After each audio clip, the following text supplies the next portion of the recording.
Well, I'm very happy to bring you the international update at the beginning of a new year. This is the international update for January 2008, and a big thank you to those of you who've prayed faithfully for us throughout 2007. Looking back, it was a brilliant year for us of ever-increasing opportunities around the world, but it was also an immensely challenging year of increasing opposition in parts of the world and increasing complication. And I earnestly believe that your prayers make the difference. So thank you so much for standing with us, and our plea is that you'll continue to support us, because we desperately need the support of your intercession for our ministry as we move into 2008. Our team in Greater Europe, based in Vienna, has been resourcing the church in Eastern Europe for many decades. And even with the increased freedom in these lands today, there are huge challenges and still great need for resourcing. We've just printed our first two Georgian books, The Da Vinci Code, The Quest for Answers by Josh McDowell, and the Dory comic came off the press on the 15th of December. Now, the whole evangelical library in the country of Georgia consists of about 100 titles, and about 70% of them are study manuals or commentaries for pastors. So every additional book you can imagine is a huge asset and a huge blessing for the believers there. That's just one example of the ways we seek to resource the church around the world. 2 months ago, a young man joined our team with a desire to work with sports ministry. With several volunteers, he started a basketball club for 20 teens. They meet every week to have fellowship and talk, of course, about the more important things in life. A local school gave access to their sports facility in return for practically redoing the tiles in the locker rooms in the gym there. A local church agreed to give 50% of the cost, and most of the volunteers doing that work came from the local church. Now, Dima, the guy who's doing this sports ministry, would love to be able to throw himself into this full time, but of course he's struggling to raise support in a country such as that and has to continue working. Will you please pray for this new initiative, and pray that God will provide for this young man if it is God's will for him to move full-time into this ministry. Moving on to Bosnia-Herzegovina.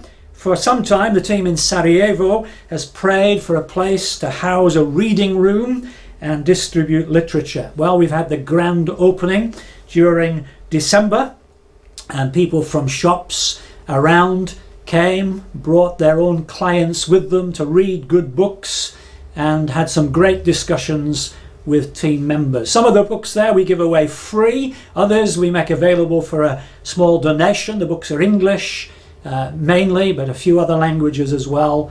We have English and Portuguese classes, and they'll start later in this month of January. We want you to pray that this room in Sarajevo, a city that's known such pain over the years, we want you to pray that this reading room will become a place of refuge for many people where they can find peace with God. The International Food Policy Research Institute has released recent findings on global hunger for 2007.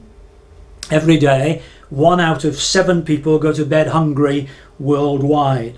1 child out of 2 goes hungry in India, a country known internationally, of course, for its growing economy.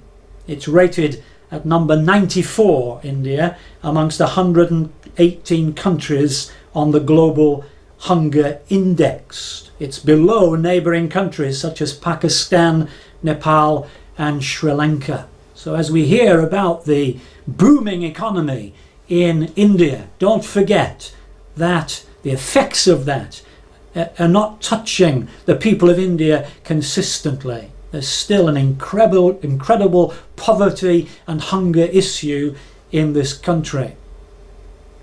In Thailand, recent unrest in neighbouring countries has resulted in extra Asia Challenge teams, enabling one team to go into bars and streets frequented by commercial sex workers on a regular basis, and they've been able to go in and talk there with the girls. The girls are often simple farm girls in search of funds to help their families.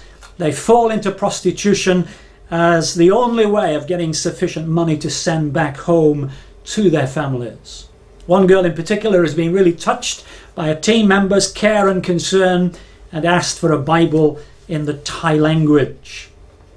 Our associate organisation IBS STL had the great privilege just a couple of months ago of introducing a brand new Bible translation to the people of Thailand. And that was a great moment for that country. Let me close by talking about people. Dick and Helen Griffin are two of the longest serving OM couples in the whole of the movement. They pioneered and led OM in Mexico for decades. They've now passed that on some time ago to a younger generation, and recently they relocated to the USA, but not to go into retirement. They want to be and have been appointed our regional prayer coordinators. Thank God for people like these. And thank God for Alice Mann. She went to be with the Lord on the 28th of October. Along with her husband John, they served with OM, and they were instrumental in the work of OM Australia in the very early years. To the end, Alice loved OM, was interested always to hear of how God was working. She was one of our most faithful prayer warriors. Thank God for her, but what a challenge to see people like that replaced by others who'll join us in prayer. Thank you for your faithful support in prayer over the years. I hope this will stimulate effective intercession throughout the month of January. Thank you.